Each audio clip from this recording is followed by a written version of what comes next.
All right, good, Erica. You made it. And Ivan, good. Okay.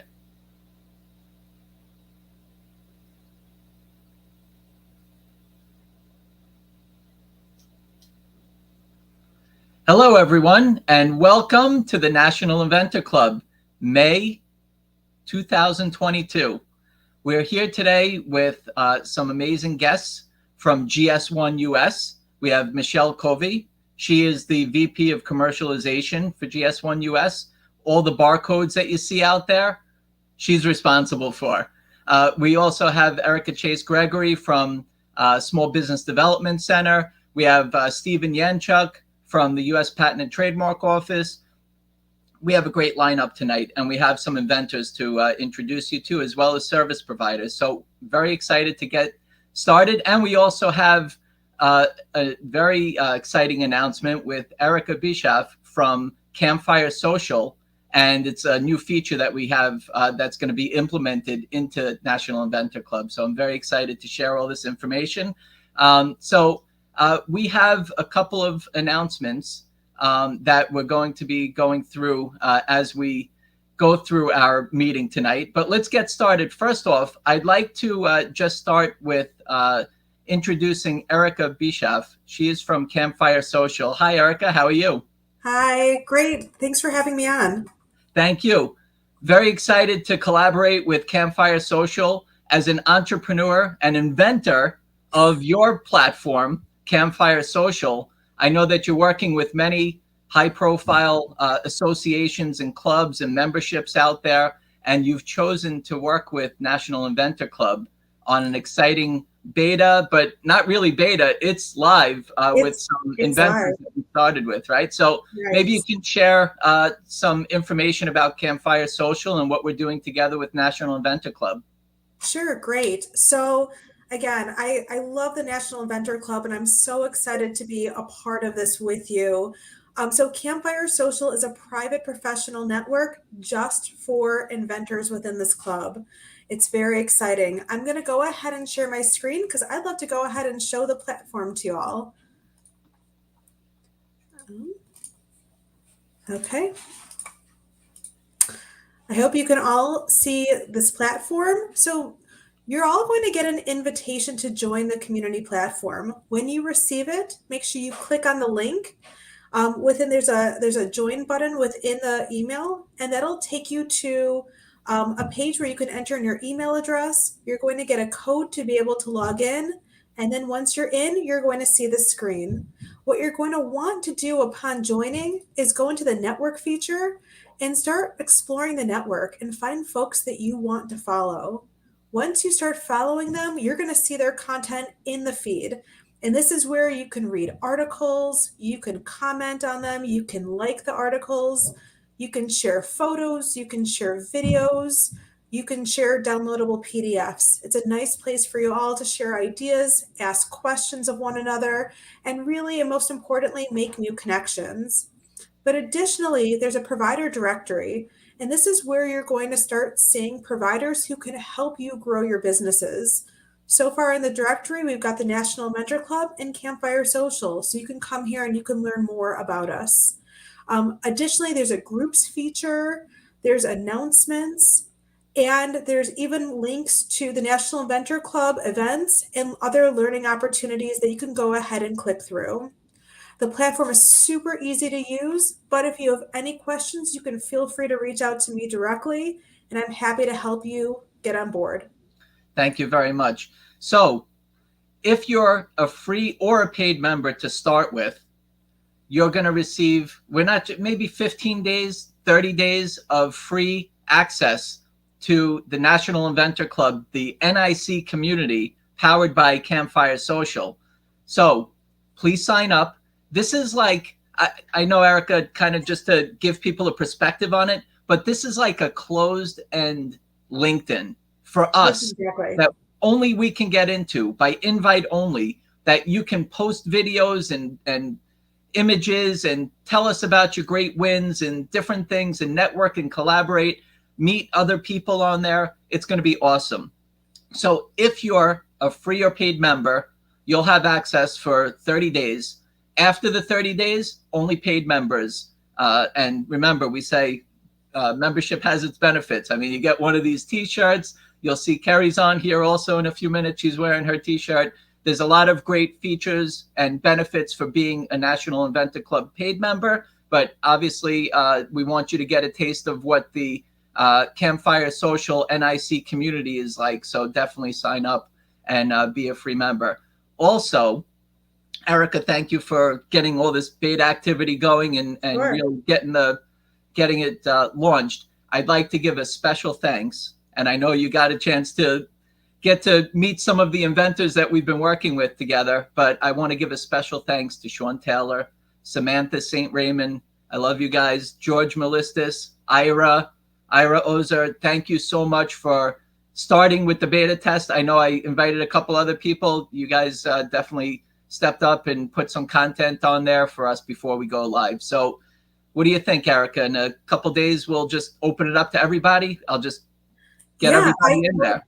We're ready. There's so much good content. I personally have already found a link that I'm sharing with my network because it was so interesting that it's just such a great experience to be a part of this closed community. So thank you, Brian. Thank you, Erica. Thank you for doing what you do and your invention of Campfire Social now turned into National Inventor Club's NIC community. Thank you again, Erica. Thank you so much. Okay. All right.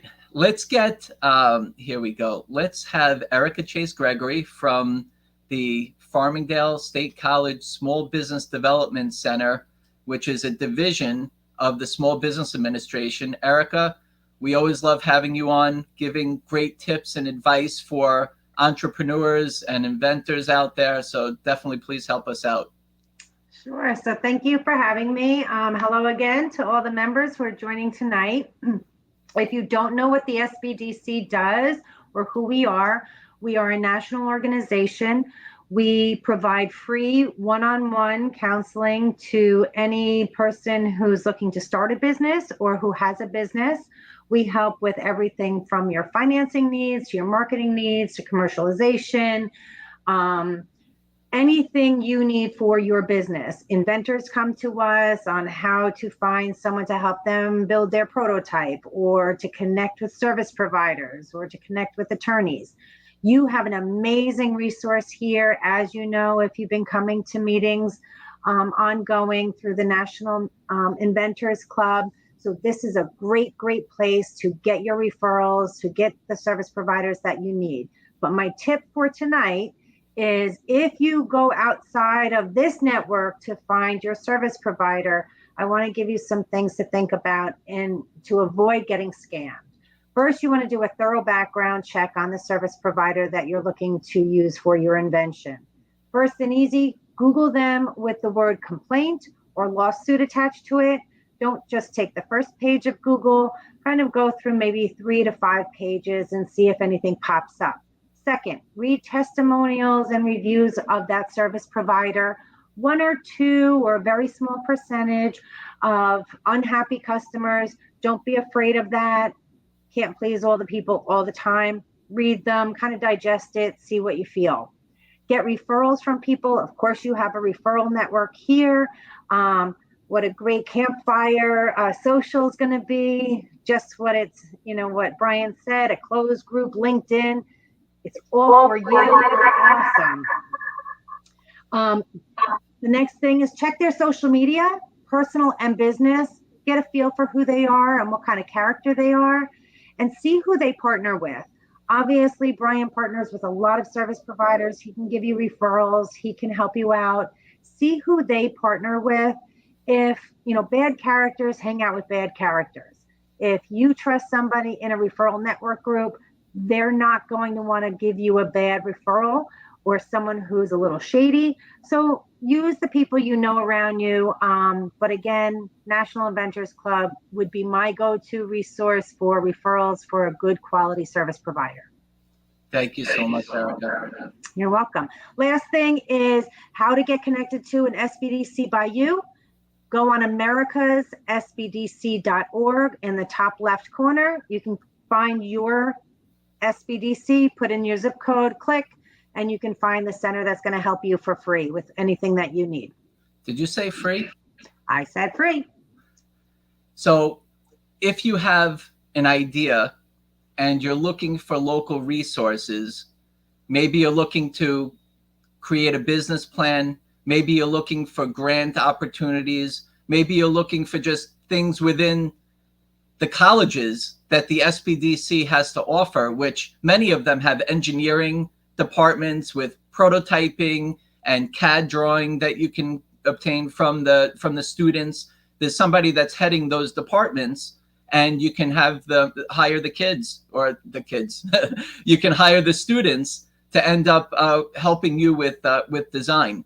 And I know there's a lot of other things. I know some inventors actually go to the law departments of campuses to be able to work with the students on intellectual property law. So definitely take advantage, right, Erica? There's great opportunity on practically every campus. And how do we find SBDCs in our area? So again, you're absolutely right. The colleges connected with the SBDCs are a great resource for you to find out what's available to you to help you build your invention, your business, whatever you're at. To get to your local SBDC, again, it's America's SBDC, that's Small Business Development Center, SBDC.org, upper left corner, click, put in your zip code, and you will find your SBDC. There are over 1,000 of them across the nation. Excellent.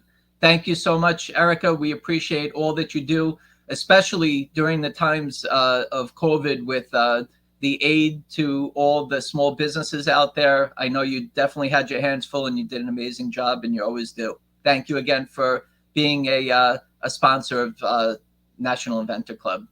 Proud to be one. Thanks, Brian. Thank you. Have a great night. You too. All right, let's have Stephen Yanchuk. He is from the U.S. Patent and Trademark Office. I really like, it's so great that U.S. Patent and Trademark Office comes on National Inventor Club meetings every single month and shares whatever kind of resources, events, whatever is important for the inventor community to join us and share that information with us. So thank you, Stephen, for coming on. And what do you have? Tips, tricks, information, events? What's happening at USPTO for inventors? All right. So I'm going to kick it off by saying that we all have a new boss over here, the Undersecretary of Commerce for Intellectual Property. That directorship has been filled with Kathy Vidal, Kathy with an I. And every listener here can get to know her a little bit better by going to the events USPTO page. So if you just Google search events USPTO, there'll be a list of all of the offerings that we have at the USPTO. All of those events are free for all of your listeners, well, and for anybody who finds that website. What you're going to be looking for is to find listening sessions with Kathy Vidal. Again, Kathy with an I, Vidal. Also, while you're on there, you'll see coming up in June 21st, every month on the third Tuesday, we are going to be hosting a blockchain and IP series. I'm going to be spearheading it. And what we're doing with that series is it's an information series that's going to showcase the underlying technologies and various utilities of blockchain technology. You're going to meet stakeholders and affiliates of the distributed ledger technology and hear what their current trajectories are, dream with them about their future goals, and gain an understanding of the importance of intellectual property protections in this emerging technology. It's going to be a really exciting series, and I'm really excited to be able to be putting this on with really great stakeholders. And before I tell the third part of it, I'm going to start off with a little bit of a story, if you will, for your audience. And I'll be as quick as possible. But I want you to think, do you think that it's healthy for you to work out? Is it good for your physical and mental health? I would think that most of you are like, yeah, of course. I would love to go to the gym more. I know that it's good for me. But it wasn't until the 1950s, the late 1950s, where that started to become researched and to start to become culturally accepted across the world. But now I have a question for you. What do you think about social purpose, that donation of your time? Do you think that it will increase your physical and mental health? Well, Alan Radonsky, a New York cardiologist, first published his findings in 2015 that says there might be a positive correlation to your mental and physical health by donating your time. So one of our opportunities that we have coming up this summer in July is that we in the Eastern Regional Outreach Office are teaming up with the Boy Scouts of America, which is now boys and girls, with their Inventing Merit Badge. We're going to Pittsburgh because Roy Cooper is going to be teaming up with us as well to bring a really engaging experience to the Scouts and lead them down this path of innovation. So why did I start off with that story about social purpose and donating your time and how it could be good for your physical and mental health? Well, we're going to be looking for Inventing Merit Badge counselors. The BSA knows that they want to have a ratio of 6 Scouts to 1 leader. And so if you volunteer your time this summer, you would be enabling 6 new Scouts to join and pursue the Inventing Merit Badge and team up with the Eastern Regional Outreach Office, Hurl Labs, and Roy Cooper of the University of Pittsburgh, and the Scouts of America. And so that's what I got for you guys today. The easiest way to reach out to us is Eastern Regional Outreach Office at uspto.gov. And of course, for all of our events, just go to events at USPTO. You can Google search those 2 things. So one more time on that email, it's just Eastern Regional Outreach Office at uspto.gov. And also with that blockchain and IP series, if you're interested in connecting over that, feel free to reach out with what you'd like to collaborate with. I'm always interested in finding really intelligent, published people that want to engage with us. Excellent. So, Brian, thank you so much for the platform. Thank you very much. One of the audience members is asking about what the requirements are to be a counselor. So to be a counselor, you have to sign up through the Boy Scouts of America. So you have to sit for a 1-hour training, and then I believe I don't know the specifics. I guess you have to be over 18, and a lot of it's going to be done virtually. And so in terms of what the requirements are for the volunteer time, there's options to engage with breakout sessions during the live information that's going to be taught to the Scouts.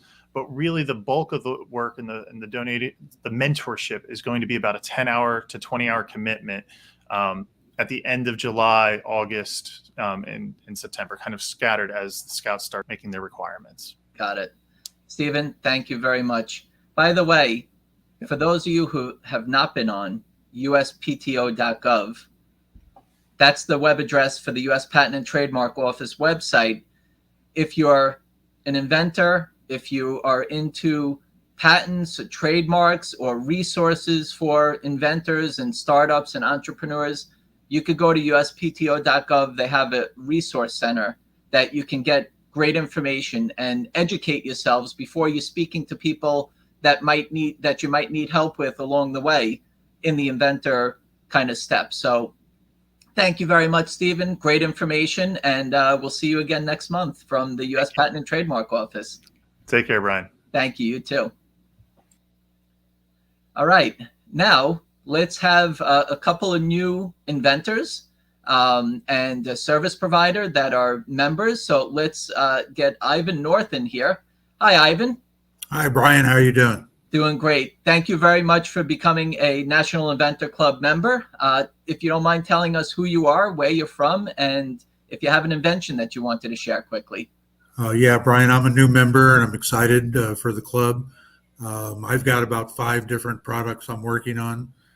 One of my products I licensed out to a company that's supposed to be on QVC and HSN next year, finally. And then I currently working on a product called Chip Go Round that is like a tie rack, only it has potato chips in your pantry that go around for you. But I'm from the St. Louis area, and I've got about 5 products I'm working on, looking for license deals, and I sure appreciate having me in the club. Thank you very much, Ivan. We appreciate you, and keep doing what you're doing, and congratulations on your licensing deal, on your other inventions that you have. You have some pretty interesting stuff, so you'll definitely be sharing that very soon when we have our Inventor Showcase, which will give you 4 minutes and other inventors that are paid members to present your inventions to the community. So thank you very much, and we'll see you soon.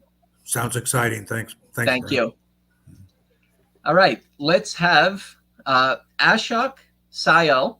He is a new National Inventor Club service provider. Ashok, thank you for joining, and tell us who you are, where you're from, and what service you offer. Thank you, Brian, and good evening, everybody. My name is Ashok Sayal. I am an engineer by profession, and I have over 40 years of work experience in a variety of fields, starting with office equipment, which was copiers, printers, postal franking machines, then going on to computers, again, both hardware, software, and geographically, I have worked in India, in Japan, in Scandinavia as my international exposure. It's after 25 years with my last company, which, by the way, is today $10 billion in revenue and a very, very large IT services providing company. I left because I wanted to do something of my own. And I'm an inventor, designer by my experience. So I wanted to reach out to small, medium sized businesses because I figured that they are not getting that advantage which a Microsoft or a Google or an Oracle is getting in the globalized world, both for market reasons as well as for resourcing reasons. I did start with intellectual property purely because that is what will give me insights into new technologies. So I do provide all the services. As an engineer, I have engineers on my team.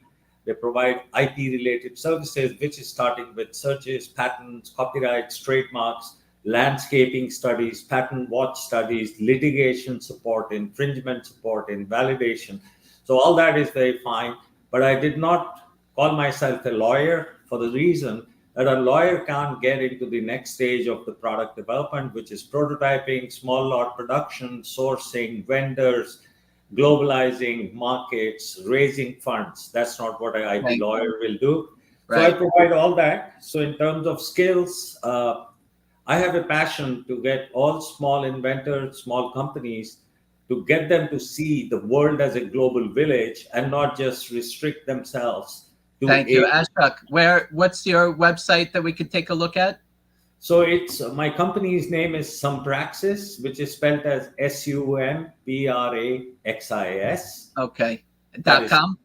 Yes, Sumpraxis.com. Thank you very much, Ashok. We really appreciate you being a new paid National Inventor Club member, service provider, and we'll look forward to hearing from you in our service provider showcase coming up in a couple months. And you can tell us more about what you do and how you help inventors. Sure. And Brian, I'm sorry I did receive the t-shirt, but I dropped some food yesterday, so it's in the washer. Otherwise, I would have worn it today. Thank you. Thank you very much, Ashok. Thank you. Bye-bye. All right, let's get our inventor spotlight of the month, Carrie Cook. She is the inventor of Spleesh. Very interesting. Carrie, congratulations. You made the homepage of nationalinventorclub.com. Tell us what's happening in your world and for Spleesh. Hey, Brian, thank you. Yeah, we're really excited. Towards the end of last month, we received our patent at long last. So everybody can spleesh their leash with a patented product. So I was out walking. I've always rescued dogs. We've had a number of them. And Lola has been quite a challenge for us. She is a big Black Lab Weimaraner mix with boundless energy and required a lot of walking. And I kept leaving the house without the water. And I wanted to find a way to go out on a walk and stop forgetting the water. That's the gist of how Spleesh was born. And so I came home and I started researching different ways that water can accompany you on a walk for your dog and not have it be something that's separate from the leash. And one thing led to another. I duct taped a squirt gun to the end of my leash and off I went. And that's when I really started seeing all of the great uses for having something like a spleesh on your leash. So this is the spleesh. You fill it up right here. It holds 12 ounces of water. You attach it into any standard size rope, leather, or nylon leash with this little device right here. It works on all of the leash types, and it becomes the handle of the leash. And it allows you to spray if an oncoming dog is coming up that's not friendly and you want to keep them separate, you keep them safe. You flip open the cup and squirt some water in and give your dog a drink without having to stop and undo a water bottle and hold the bowl, and the whole time the dog is walking away from you on the leash. So you can really provide great hydration, which is very important for your dog, and keep them safe, clean their paws, cool yourself down if it's really hot outside. And this is all FDA food grade materials for humans, so you could squirt it in your mouth too if you were really thirsty.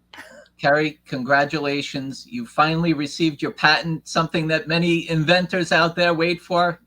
Yeah. Amazing. Congratulations. And many more successes that'll come your way. You've been selling your product.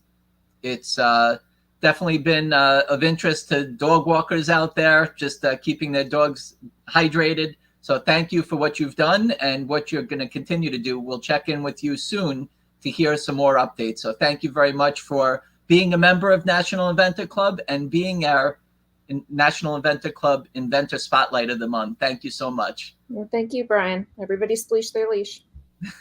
Thank you. All right. Whoops. Let's say goodbye to you, Carrie. Thank you very much. All right. There we go. Whoop. I'm doing it again. We can't get enough of the spleesh. Okay. Let's try that one more time. There we go. Well, you're back on with me. And there we go. Okay. All right. Just getting the hang of this studio. I just wanted to make a really quick announcement. I'm proud to just publish my book, my third book, How to Make Money with Your Invention Idea. It's hot off the press. I haven't really spoken about it just yet, but National Inventor Club members can see that I put it out. It's on Amazon, and you can buy it in any of the major bookstores online. So really proud of this. And if you're interested, pick up your copy and definitely put a lot of time and effort into this. It's really quick and easy of a read, no matter what stage of the invention process you're in. So hopefully it helps, just like I do with National Inventor Club, Got Invention Show, whatever I can do to get the message out. This is another one to help you. So thank you very much, everybody. You're the inspiration why I wrote this book. So thank you. Thank you, everybody. I appreciate it. All right. Let's get on with our guest speaker of the evening, Michelle Covey. She is the VP of Commercialization for GS1 US. And very interesting. You don't realize it, but where do these barcodes come from?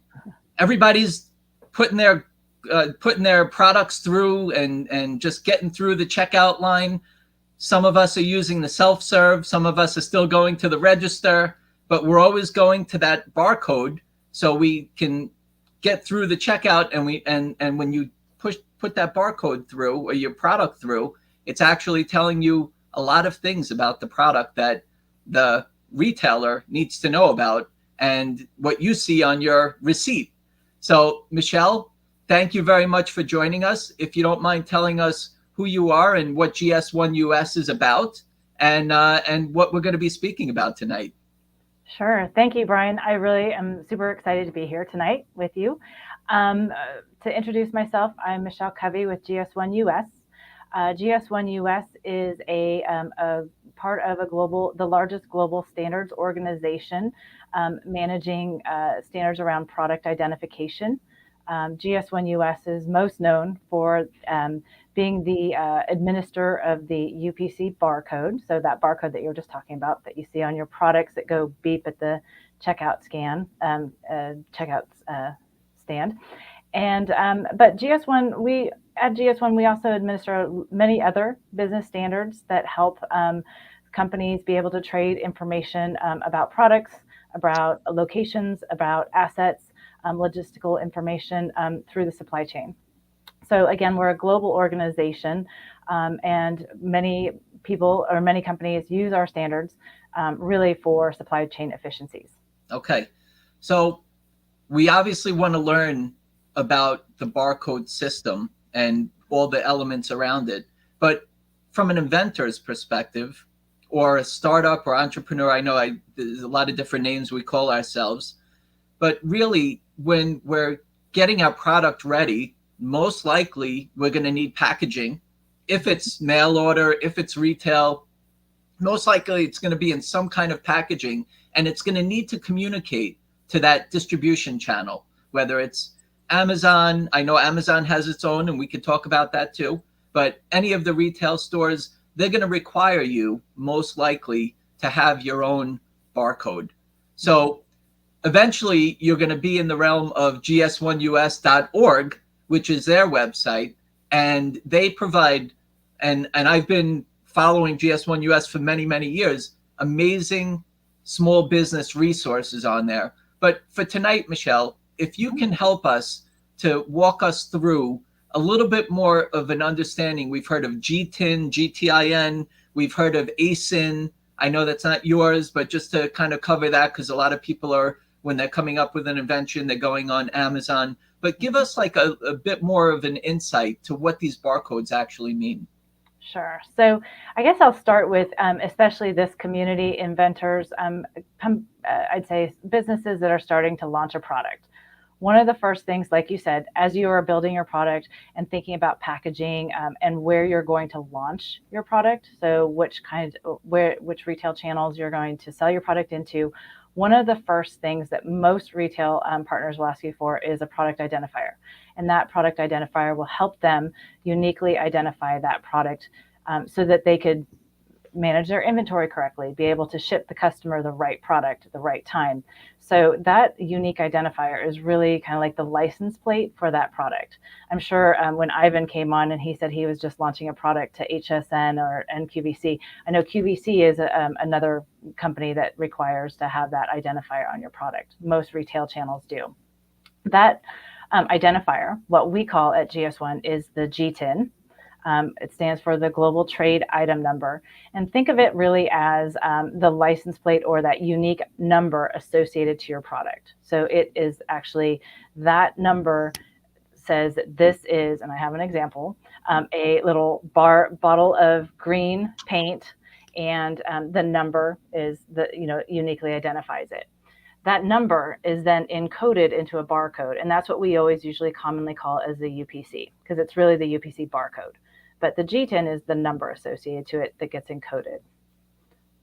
So that uniquely identifies. Yep. So I'm looking at my coconut water here from Costco, and it has a 96619-50689. So the 96619 is Costco. And then the second part of the number is actually like one of their inventory items, which then they input into your system to say, okay, this is a 12-pack of organic coconut water from Kirkland Signature. Yeah, so there's not a lot of logic in the number. So there is a way you could build the numbers, but I have 2 bottles of paint, but different colors. They're going to have this 2 different, even though they're same company, 2 different unique identifiers or GTINs on them, because you want to identify which one's the teal versus the green. The joy of me sitting at my daughter's desk when doing this, I'm like, oh, what does she have here? But that identifier is actually helps, again, uniquely identify the product. It associates it back to the brand owner. So it says that this UP or this GTIN belongs to this paint manufacturer, and it identifies it from a green versus a teal. Then that identifier, and it's searchable within the GS1 database, and it allows you to really control inventory, manage your product, make sure that you kind of counterfeit or combat counterfeits. There's a whole host of reasons to identify it with a unique identifier. So we have a product, we've gone through manufacturing, or maybe you licensed it and the company that you licensed it to has to go through and they're manufacturing it. And eventually they're going to get into the GS1 US system. And there's going to be a way that we go in, and it's pretty simple to set up an account, right? I mean, you can be an inventor, you have this one product, you go on a lot of us, Michelle, end up putting in Google search, get a barcode, and there's a million people that are selling that you can buy a barcode. So like, what's that all about? Because I read in one of the retailers that you're responsible for your barcode, and that if you get caught, you'll end up getting suspended or taken down or whatever. What is all that about? Because I know that your barcode should be unique to your own company. Yep. So the GTINs that you assign to your products, the only issuing body that issues authentic GTINs is through a GS1 member organization. So from a GS1 US organization, you could also go to other GS1 member organizations if you are international and you are, if you are based in the UK or in Germany, there are other GS1 offices in those regions. But we'll say here in the US, you would go to the GS1US.org site, and that's where you would actually obtain your GTIN or your barcodes. If you do a Google search and find other sources, I'd caution because they are not truly issued from GS1. And so they do not, they're not registered within the GS1 database. And that database is really what a lot of the largest retail platforms, marketplace platforms use to verify the authenticity of that GTIN. Okay. Now, when we're signing up on GS1 US, rather than going to one of these, so what these other companies are doing is they have a pool, like they have an account with GS1 US, and it's under their company name. And then what they're doing is they have a bulk amount of barcodes, and they're adding your product onto their company. So when you're trying to use it, the company, the retailer, would end up seeing that it's under a different company. Is that right? Not necessarily. So Okay. Sometimes these third parties will get, and we don't know. We're not too sure. We don't know how they get these numbers, but they come up with numbers, or they get pools of numbers that they issue. And sometimes we find that they collide with actual licensees from GS1. So they are not, they're not associated to the true licensee. So again, I would caution going to third parties that are not from GS1 directly, because they would not be associated to your company name and be, registered in the GS1 database. Okay.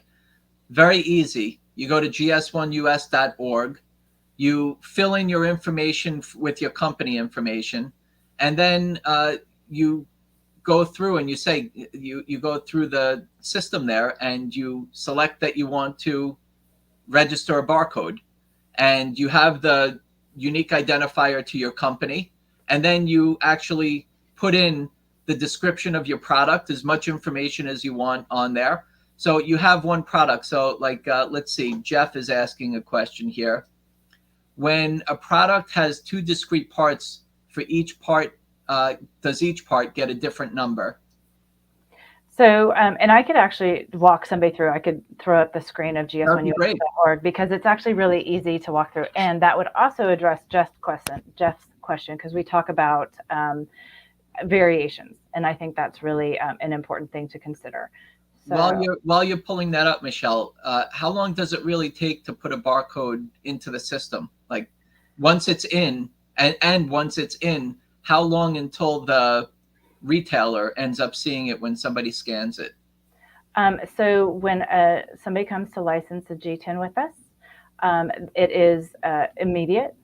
So we issue your barcode or your GTIN in near real time. We always use it interchangeably, but it is a barcode. It is the GTIN that you would be getting.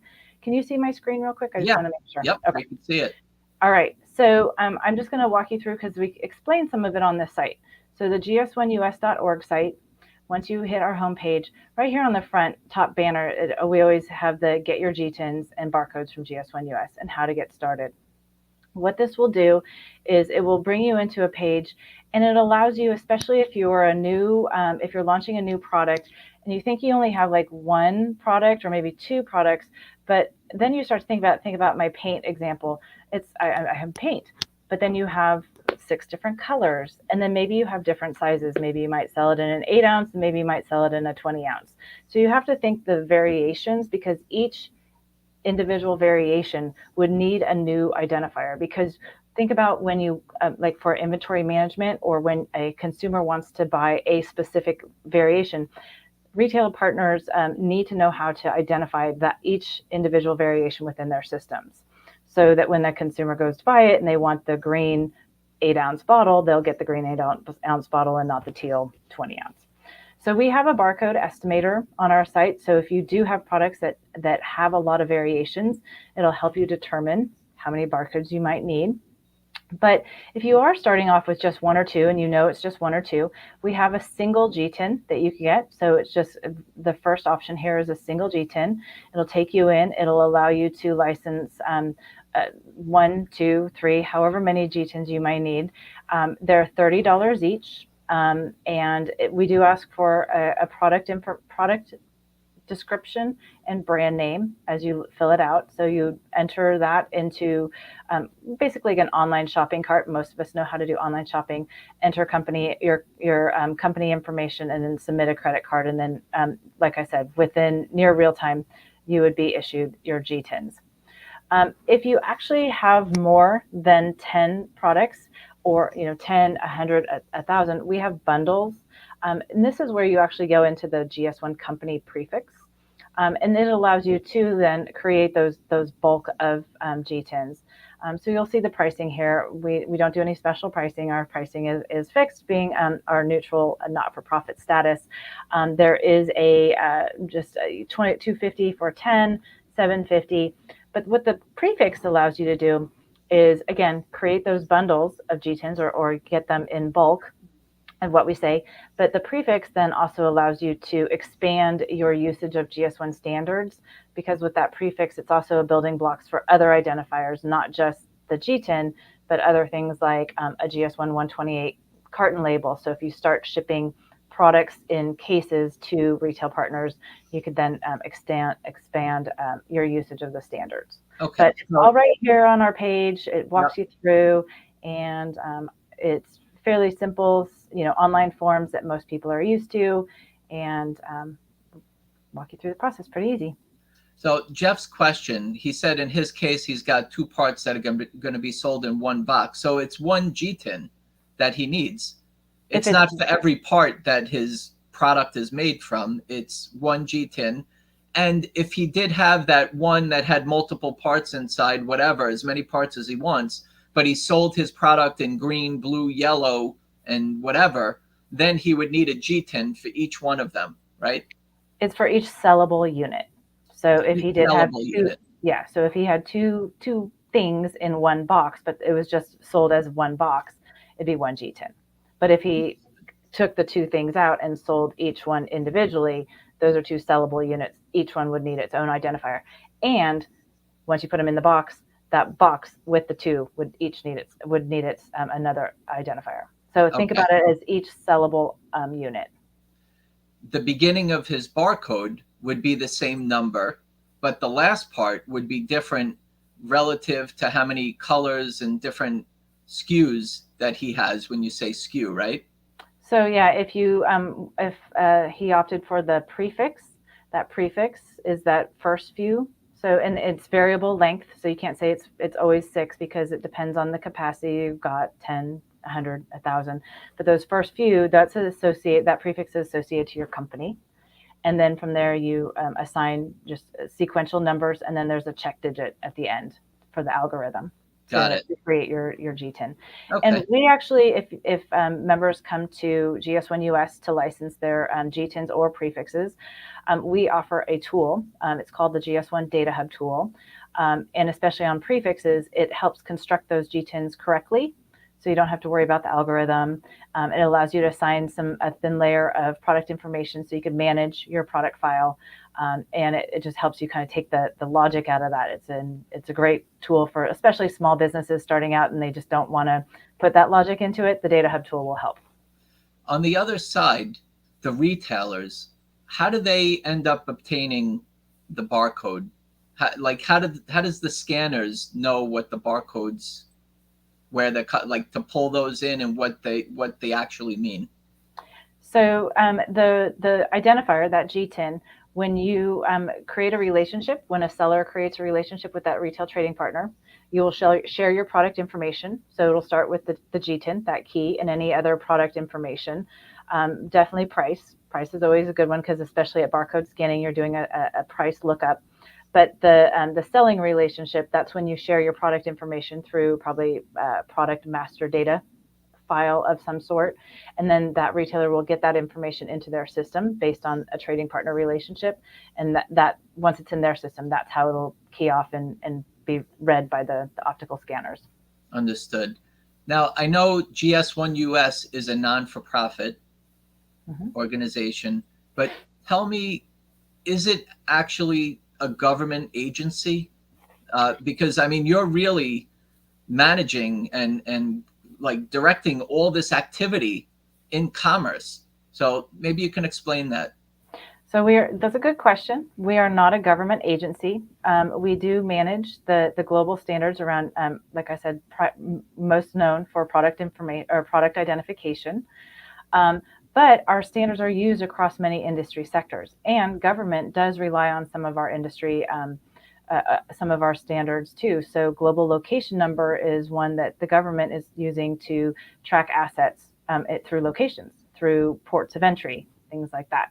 So government agencies, trade associations make use of our standards and find ways to help. You know, we've also have a relationship with the FDA where for tracking medical devices or pharmaceuticals through the supply chain, they use our standards, not just the GTIN associated to the product, but other event-based data, so you could track the product through the supply chain, and especially for some of those controlled pharmaceuticals, if there's a recall, you could track it, figure out where it's been in the supply chain, and then do a recall appropriately.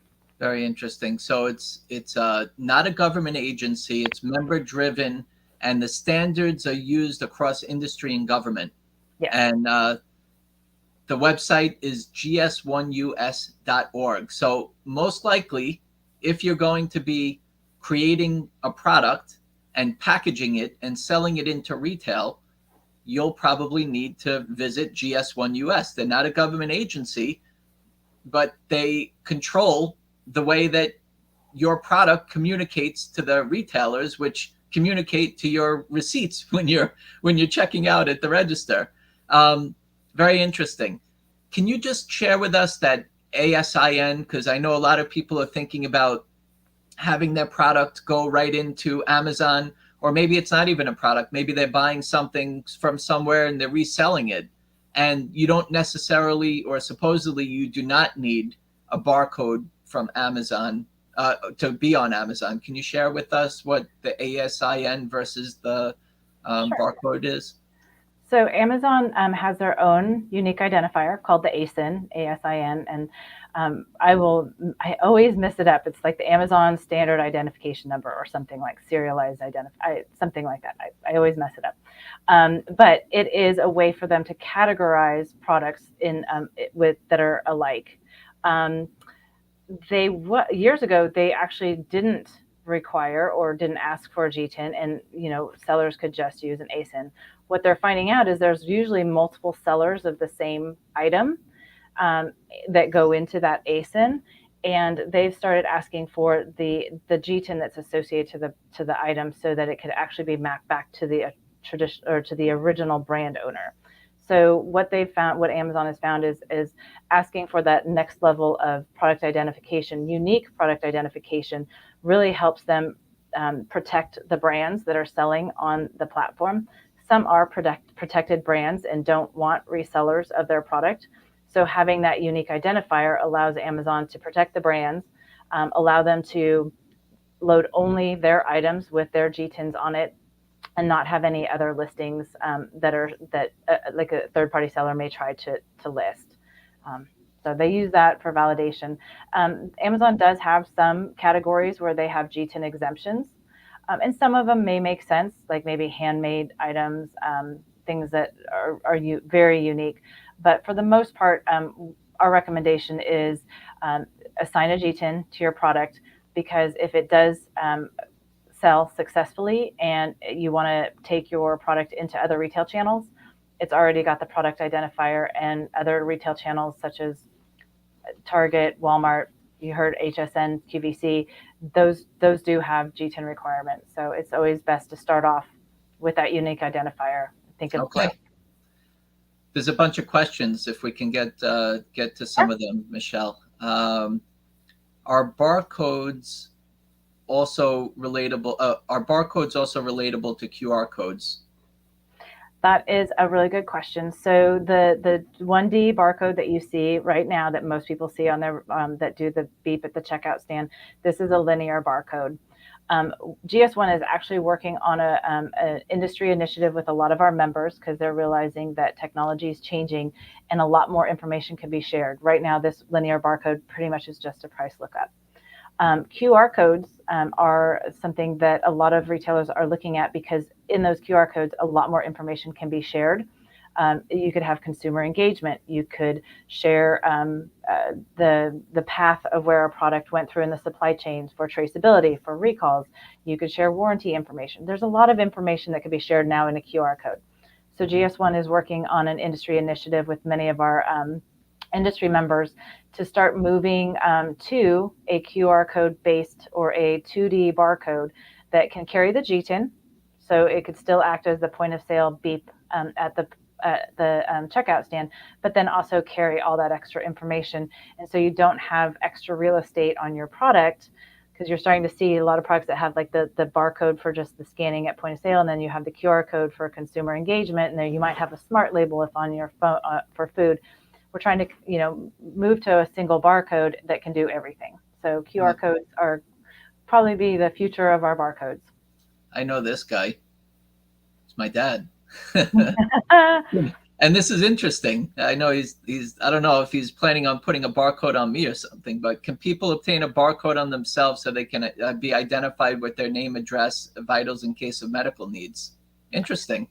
It's interesting. They're not really associated to people. So they're barcode or the GTINs are associated to items in trade. Interestingly, no, there are GS1 standards that are used to associate patients to patient records, so that you're in the healthcare industry, because the GS1 standards for when you actually are in the hospital and somebody comes in and gives you a Band-Aid. Of course, you get charged for every little thing. So you get a scan and it goes against your patient record, and that your, a Band-Aid was, used for you. Then, a scan on, you got 2 aspirin, that would be scanned and it'd be associated to your patient record. So barcodes are being used in all different industry segments using GS1 standards in many different use cases.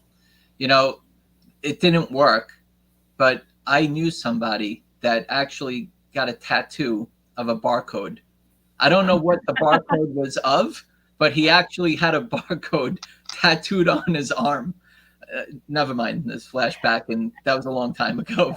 It's not me. I don't have that. And part of GS1, we have it's a lengthy read, but we have a general specification that tells, our members how to then, once you actually create your barcode, what are the requirements for creating a scannable barcode. So a lot of optical scanners can't read red. So don't print, don't think you're going to be artistic and create your barcodes and make them in red, because most optical scanners can't read red barcodes. So it's easy, Michelle. When you have a product, you're going to go to GS1 US. You can go to some resellers, but you want to, in my opinion, from what I've read, to get your own. It costs a couple extra dollars more. If it's not $30, how much was it, Michelle, for a 1 to 10 pack? It was $150. Yeah, so $30 for the single GTIN, and there's no renewal fees. So once you pay for your single GTIN, it's yours, and it's yours for life. If you get a prefix where you have those capacity based, then there's the 10 starts at $250. There is an annual renewal fee of $50 to keep it active, and then it goes on up, and the pricing is all on our website. Okay, here's a couple more questions. Does GS1 US keep records of our barcodes when they're scanned, or can we access this information in the GS1 portal? There is no way that GS1 can manage the scans of barcodes. There's over 6 billion scans of barcodes, GS1 based barcodes around the globe daily. So, but we do keep a record of that licensee information. So if you've come and licensed a single G10 or a prefix with us, we keep a record of that database. It is lovingly called GAPIR sometimes. It's our GS1 registry platform. It is on our websites, both our global site and also the GS1 US site, where somebody could then come and look up that G10 and make sure that it is associated to the proper brand owner. Great. Next question, Vicky Shaliff. Once you have applied for your G10 or GSIN, how is it received, as in a JPEG or PNG file to be duplicated on your product cartons? So once you come to GS1 US and license, get your G10, what we would do is we would almost, like I said, in near real time, issue you your identifier. So you would get that number right away. So you've got the number. There are many different solution partners out there that can print barcodes in bulk. So there are solution partners. Some companies will own their own barcode printing devices. So it's really a business decision on how you print the actual barcode associated when you encode that G10 into the barcode. And we have a whole host of solution partners that you could refer to on the GS1 US website. Excellent. Okay, Ashok, how do we avoid barcodes that are illegally printed for fake products? So again, we don't know, like there are bad actors in every marketplace, right? So it's really making sure you own your own product, make sure you assign it with a GS1 issued G10. We find that a lot of companies, small companies, especially starting off, they want to save some money and they go to a non-GS1 source. They think they could get cut corners and not spend as much money. What they'll find is once they actually put that non-GS1 barcode on their product, and a retailer will not accept it, they'll have to go back and repackage and relabel. So there's, there can be more costs associated to that. So just own your own product, own your own product identifier, protect your product by using a GS1 issued G10 is really my advice. And we can find those resources right on gs1us.org, right? I know there's great links that can help us navigate through not only the G10s, but also for our small business and supply chain. Actually, I'm very active with GS1 US just to stay in the loop, in the mix of what's happening as an independent inventor, but also as a business owner, entrepreneur, working with corporations, and it doesn't matter, mid-sized companies, just to understand what it is that is happening within the supply chain. And I know that you have a great podcast. It's called GS1 US. The next one is Next Level Supply Chain Podcast. It's available on like all the major live streaming platforms. It's got some great information all the time, but you can sign up. Everybody who's watching or listening can sign up on gs1us.org and subscribe, and you'll get updates on when these podcasts are happening. Yeah, good. I mean, it's a good call out. We have a lot of resources. Our podcast is always fun because you could hear new trends in supply chain or in industry. We also have our GS1 US YouTube channel, which has a lot of short videos, especially for small businesses to just, try to decipher GS1 standards because they can be very complicated. So we try to put them in some short videos for businesses to understand and how they're used in supply chain. We've got a learning management system that's free to members. They can come in and get educational material. So a whole host of resources. When you say, or I said supply chain, what does that mean to the inventors listening out there, Michelle? So supply chain is, and we hear about it right now too, it's like a lot of supply chain bottlenecks, it's really where you source your product. So a lot of products are actually sourced outside of the US. So where you source it and then how it moves through the supply chain. So when it's actually manufactured and then it's shipped, and it could be shipped to a 3PL, and then it's shipped to a distribution center, and then it's shipped to either the brand manufacturer themselves, or it could be shipped various, however it is managed throughout the supply chain, that whole supply chain and all of the people involved and all of the handoffs involved can get very complex. And so if you use GS1 standards throughout the whole process, it helps make it go a lot more efficiently, because there's a global understanding of standards being used at each handoff. So locations, items, you have a global language of doing business. There's so many things and so much happening behind the scenes. It's so interesting to know. And that's why, like, I manufacture products. Yes, I've licensed products, and I have products in retail that I've licensed and that are licensed, but I also have my own products that I manufacture. So on those, I'm very active with GS1 US with barcodes and helping other people going through and navigating through the barcode system. It's very easy. And your GS1 US website is very easy to navigate and use, and to obtain a barcode pretty quickly.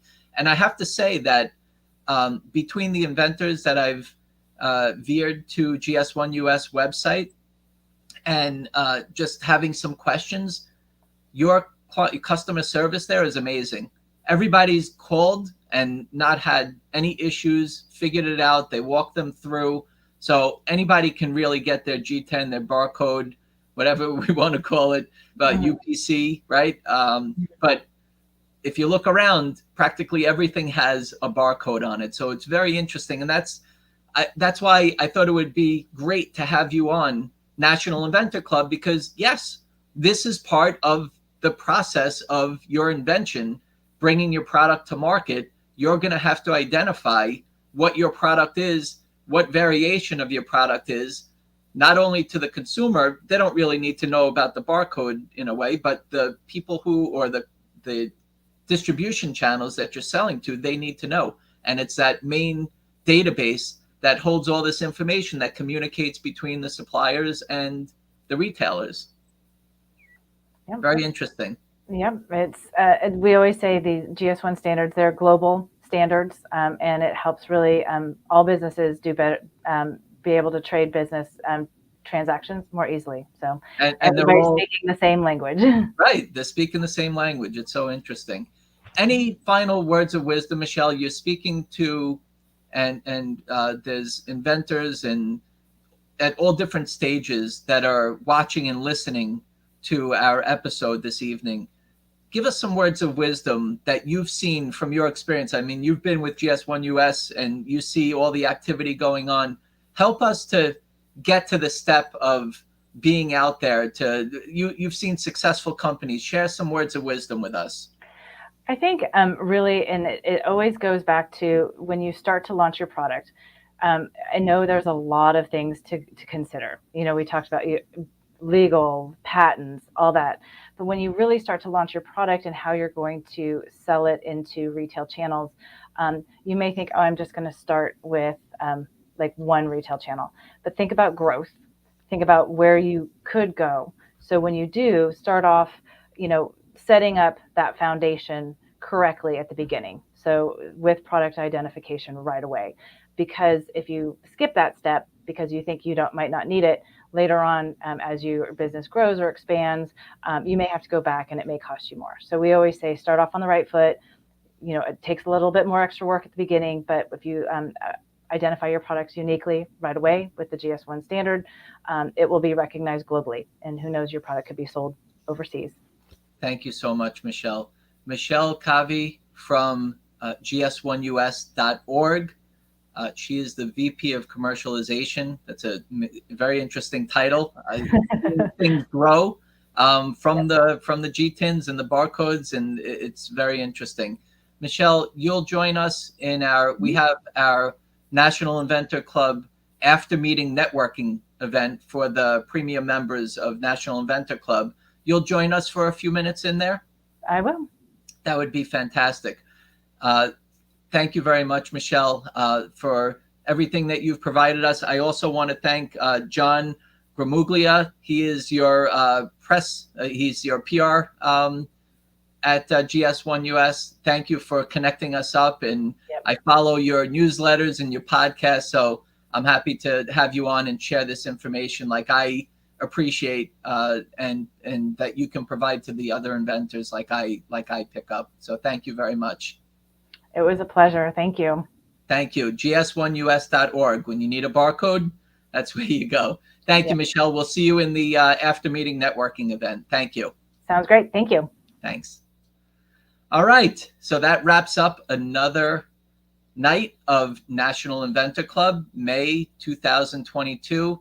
Thank you, everybody, for joining us. I know we had a little issue with the LinkedIn live streaming, so hopefully people picked up on the Facebook and the YouTube and Twitter. If you don't mind just taking one extra quick second, like our page, follow us. I know I get in trouble for forgetting that all the time, but please like us and follow us. Hopefully you got something good out of this just to keep your ideas moving forward. Thank you very much. And one of my trademarks that I have is when you really need to, I have Inventor Smart, which represents National Inventor Club here. It's where an idea begins, develops, and succeeds. So I hope that National Inventor Club does that for you as well. Thank you very much. Have a great night. And we'll see you on the next episode of National Inventor Club. Thank you very much. Good night.